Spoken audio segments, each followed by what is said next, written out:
కొన్ని వందల మంది ఫోన్లు చేస్తూ ఉన్నారు. తర్వాత చిట్ ఫండ్ మోసాలకు సంబంధించి ఈ చిట్ ఫండ్లు తర్వాత చిట్టీలు రకరకాలుగా ఇట్లా వేసేసి మోసం చేస్తున్నట.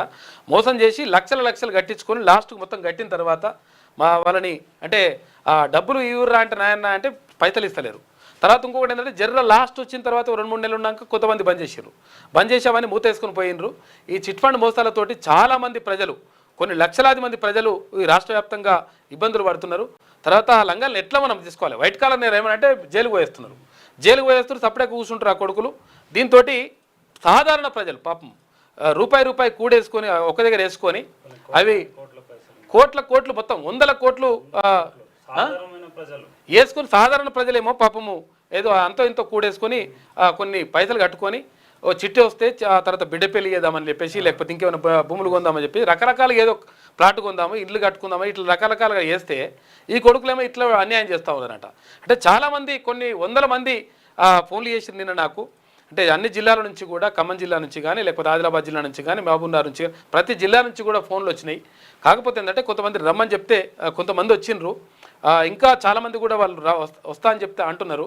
ఎందుకంటే జిల్లాల నుంచి వచ్చిండ్రు. వాళ్ళ బాధ ఏందో తెలుసుకునేటువంటి ప్రయత్నం చేద్దాం. ఈ కొడుకులను ఎట్లా చేద్దాం ఏం కథ అనేటువంటి దీనిపైన కార్యాచరణ కూడా రూపొందించిద్దాం. ఎందుకంటే ఇప్పుడు చట్టాన్ని ఆసరాగా అంటే ఇప్పుడు వాళ్ళకి ఏమవుతుంది ఏం చేయర్లే మాకు ఒక్కసారి జైలుకు వేస్తే అయిపోతాను అనుకుంటారు ఇక అంతే కదా. ఏం చిట్ ఫండ్ అన్న? Tirumala chit fund sir. Tirumala chit fund ఎక్కడది? సంగారెడ్డి బ్రాంచ్ లో వేసాను. సంగారెడ్డి బ్రాంచ్ లో 5 లక్షలు 2 వేసాను. 5 లక్షలకు 2 లక్షలు వేసిరా? 5 లక్షల చిట్టీలు 2 చిట్టీలు వేసాను. 2 చిట్టీలు వేసిరా? 10 లక్షలు 10 లక్షలు వేసాను. 10 లక్షలు మనం అమౌంట్ కట్టేసి 2,69,000 కట్టాను. ఇప్పటి వరకు 2,69,000 కట్టాను. 19 నెలలు కట్టాను. ఒక చిట్టి 19 నెలలు కట్టాను. ఎవడాడు దానికి? మహేందర్ రావు అని ఉన్నాడు. మహేందర్ రావు ఆయన కాల్ చేస్తే కాల్ లిఫ్ట్ చేస్తలేడు. కాల్ చేస్తున్నాడు వెళ్ళి లిఫ్ట్ చేస్తలేడు. అది ఒకసారి లిఫ్ట్ చేసి చేస్తామని అట్లా మాట్లాడుతుండు. మేము కలెక్ట్ చేసుకోవాలి పైసలు వేసుకొని ఎత్తుకొని పోతురు కొడుకులు. కలెక్ట్ చేసుకొని ఇవ్వాలి అని అట్లా మాట్లాడుతుంది సార్. మాకు ఇప్పుడు అయితే మేము అటు జైరాబాద్ నుంచి రావాలి. ప్రతిసారి రావాలంటే ఇబ్బంది అవుతుంది. ఎల్ఆర్టీ ఆఫీస్ కూకట్పల్లిలో ఉంది.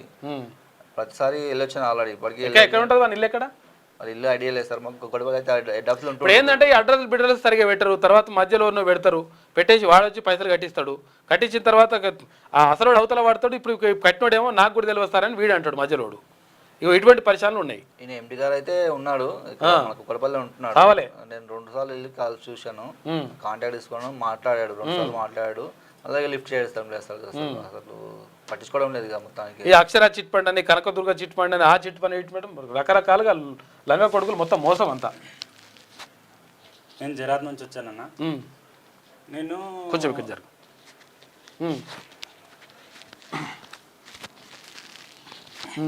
నేను కనకదుర్గ చిట్ ఫండ్ లో 2 చిట్టీలు వేసినాను అన్న పెళ్లి. కనకదుర్గ చిట్ ఫండ్ ఎక్కడ? జైరాబాద్ బ్రాంచ్. ఇది సెకండ్ బ్రాంచ్. అంటే బ్రాంచ్ ఏంది ఇక్కడది? నాది సెకండ్ బ్రాంచ్. అయితే ఫస్ట్ చిట్టి నా పెళ్లి కోసం వేసుకున్నా. నాకు తల్లిదండ్రులు ఎవరు లేరు.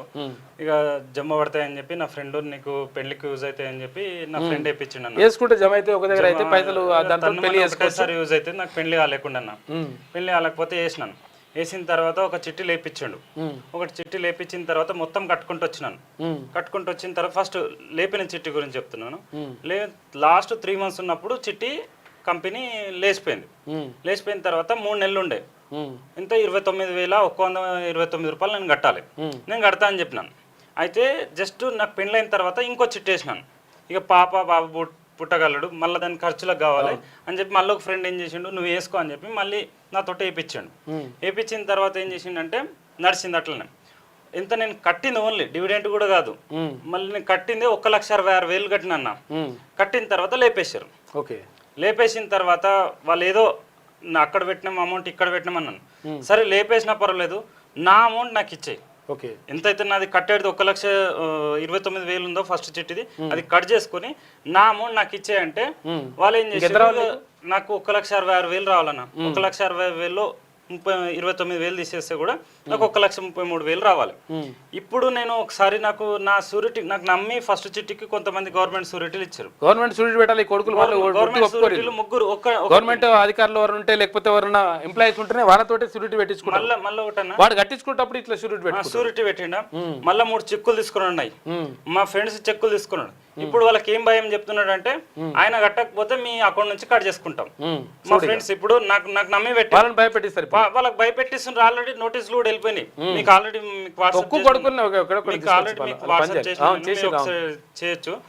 ఇక డైరెక్ట్ దాని మీద లాయర్ నంబర్లు ఉన్నాయి. హన్మకొండ హెడ్ ఆఫీస్ ఇది హన్మకొండకి వెళ్ళినా నేను. ఏం చిట్ ఇది? ఏం chits? Kanakadurga chit fund. Kanakadurga chits అదే అక్షర చిట్స్ ఏదో ఇంకో చిట్టు.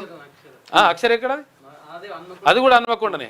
అయితే వెళ్ళిన తర్వాత లాయర్ దగ్గరికి పోయినాం. తర్వాత ఏదో అది ఏందో సహారానట, సహారా తర్వాత ఇంకోడేందో సన్ పరివారు ఇంకే రంగ కథ.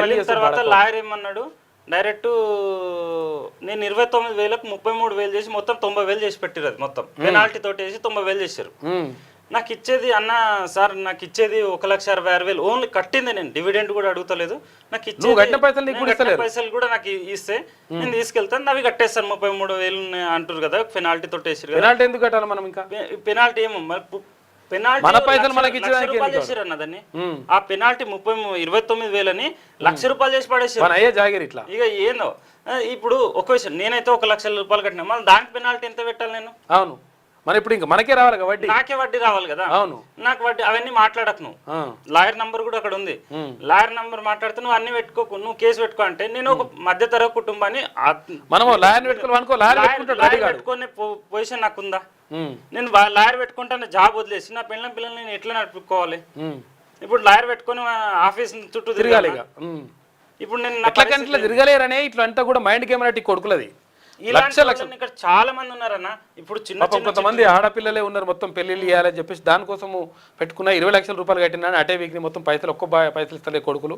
అసలు ఎవరిని అడగాలని అర్థమైతే వాడు జైలు కూడా వచ్చిందని కొంతమంది. కట్టిన అమౌంట్ కూడా ఇస్తలేండి. మాకొద్దు వాళ్ళ అమౌంట్, మాకొద్దు అన్న.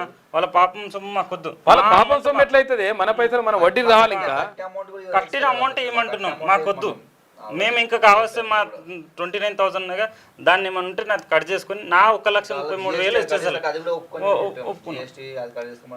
ఆవేదనతో పాపం వాళ్ళు జహీరాబాద్ నుంచి అక్కడి నుంచి ఇక్కడ నుంచి. ఇప్పుడు మేము చిన్న జాబులు చేసుకుంటామన్నా, జాబులు చేసుకుని బతుకుతున్నాం. మేము ఇదిలేసి ఒక రోజు రాకపోతే మాకు కట్ చేస్తారు. అక్కడ మాకు లీవ్లు ఇవ్వకపోతే అక్కడ ఆఫీస్ చుట్టూ తిరగడం మాకు అవ్వదు. మేము ఎలా చేయాలి ఇలాంటి ఇటువంటి లంగా కథలు? అంటే ఎట్టి పరిస్థితులు దీనిపైన కార్యాచరణ రూపొందిద్దామని చెప్పేసి 100% ఈ లంగాలు ఎవరైతే ఉన్నారో, ఈ కొడుకులు ఎవరైతే ఉన్నారో వీళ్ళు ఎట్టి పరిస్థితుల్లో భరతం పట్టాలి. ఎందుకంటే వైట్ కలర్ నేరాలు అనమాట. ఇష్టం వచ్చినట్టుగా వాడు ఏంటో పైసలు వసూలు చేస్తుంటే కథం మంచిగానే తిరుగుతున్నాడు. ఒక్కసారి జైలుకు వచ్చినట్టే కథం ఇక ఒక లాయర్ని పెడతాడు, ఇదంతా కథ నడుస్తుంటుంది. పాపం పేదలు అరే పెళ్లి చేసుకుందామని చెప్పేసి ఈయన, తర్వాత బిడ్డ పెళ్లి కోసం అని చెప్పేసి ఒకరు, తర్వాత చిన్న ఇల్లు కట్టుకుందామని ఒకరు, పుడితే పాపకి ఏదైనా హెల్ప్ అవుతుంది అని చెప్పి ఏదైనా కావచ్చు ఫ్యూచర్ కు ఏదైనా కొద్దిగా అమౌంట్. వీళ్ళు ఇట్లా మోపారు. తర్వాత అక్కడ ఈ రియల్ ఎస్టేట్, తర్వాత వెంచర్ల పేరు చెప్పి బిర్యాన్సులు అని చెప్పేసి వాడు అట్లా మోపారు కొడుకులు. మాకు వాళ్ళ సొమ్ము వద్దన్న, మేము కట్టిన అమౌంట్ ఇస్తున్నాం, మాకు ఇస్తే. ఇది చాలా చిట్ ఫండ్స్ అంతా మొత్తం అవన్నీ కూడా మొత్తం డేటా వచ్చింది. మాకు కొన్ని 100 పేర్లు 100 మంది మొత్తం కాల్ చేసి నిన్న ఆ డీటెయిల్స్ అన్ని కూడా పంపించారు నాకు వాట్సాప్లో. వీలుంటే మార్నింగ్ రండి, రేపు కూడా రండి, రేపు పొద్దున 7:30కు రండి. అసలు యాక్చువల్గా దీనిపైన ఒకటి కార్యాచరణ చేద్దాం. 100% తీర్మానం కూడా అదే చెప్పిండు. వీళ్ళందరితో కలిసి ఒకటి మనం చేసి కార్యాచరణ చేసి దీని మీద ముందుకు వెళ్దాం. ఎందుకంటే ఇంతమందిని మొత్తం మోసం చేసేసి లక్షల మంది మోసపోయారు. బయటకు రాలేక చెప్పుకోలేక కొంతమంది చెప్పుకోలేక పెద్దవాళ్ళు ఉన్నారు, ఇంకా వాళ్ళు చెప్పుకోలేక. ఎందుకంటే పరువు పోతుంది, ఒక 2-3 లక్షల కోసం అని చెప్పి పరువు పోతుంది అని చెప్పి రావట్లేదు. నా ఫ్రెండ్స్ కూడా చెప్పినాను, చాలా మంది అదే జిల్లాలో ఉన్నారంట పాపం దీనికోసం తిరుగుడు. పేదవాళ్ళు ఉన్నారన్న, వాళ్ళు ఇంత అవకాశం లేదు. మేమంటే చదువుకున్నాం, ఏదో డిగ్రీ చదువుకున్నాం, మేము వచ్చినాం ఇక్కడి వరకు ఫోన్ చేసి. కానీ నార్మల్గా ఇప్పుడు మా ఉంటారు కదా ఏజెంట్లు, వాళ్ళు పట్టుకొని మేము ఇప్పిస్తాం అని చెప్పి చాలా మందికి ఇట్లా చేసారు. ఏజెంట్ల పని ఇది. నాకు తెలియదు అంటాడు, చేతులు లేపేసిండు. ఇప్పుడు నా ఫ్రెండ్ ఉన్నాడు ఒక ఆయనకు మొత్తం కట్టేసిండు పాప, మంచి ఆయన మొత్తం ప్రైవేట్ ఎంప్లాయ్. ఆయన కూడా ఒక రోజు లివ్ ఇయ్యాడు. ఆయన ఏజెంట్కి అడిగితే చేతులు లేపేసాడు. పొద్దున్న 7:30కు రండి, ఎందుకంటే అసలు యాక్చువల్గా రేపు రండి, వచ్చేస్తే దీనిపైన కార్యాచరణ చేసి దాన్ని పని చేద్దాము. ఎందుకంటే రమ్మంటే చాలామంది రాలేరు, కొంతమంది వచ్చిండ్రు. కాబట్టి వస్తే దాని గురించి మాట్లాడదామని చెప్పేసి తీర్మానం క్లియర్గా చెప్పిండు. కాబట్టి రండి ఒకసారి దీనిపైన చూద్దాం. ఎందుకంటే ఇప్పుడు మనం తప్పుడే కూర్చుంటాం, ఎవరో చేస్తారని చెప్పేసి అనుకుంటే కాదు లెక్క. అందరు కూడా అట్లే అనుకుంటే అందరు కూడా అట్లే ఉంటారు. కాబట్టి దీనిపైన చేద్దాం. రెండవసారి.